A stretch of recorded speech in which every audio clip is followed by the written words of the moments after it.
Hello guys, good morning, good morning. Dito kami kayo ngayon sa terminal kasi pabalik na kami doon. Papunta dito sa Maynila. Hallelujah, Lord. Salamat sa mga binigay mo sa amin.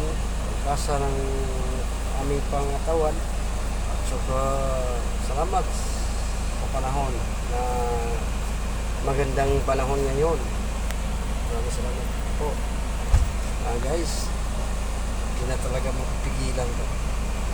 Aalis mo talaga kami kasi bihira lang ako makatrabaho dito sa sunod na lang. Kaya babalik mo na kami sa Maynila. At saka may purpose din kami doon.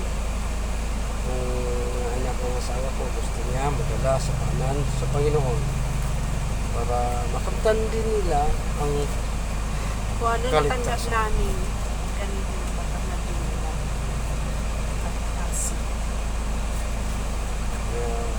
Maraming salamat mga kapatid. Kung ito na lang hahabaan yung mga kapatid namin kasi bye bye. God bless you all. Bye. God bless you all.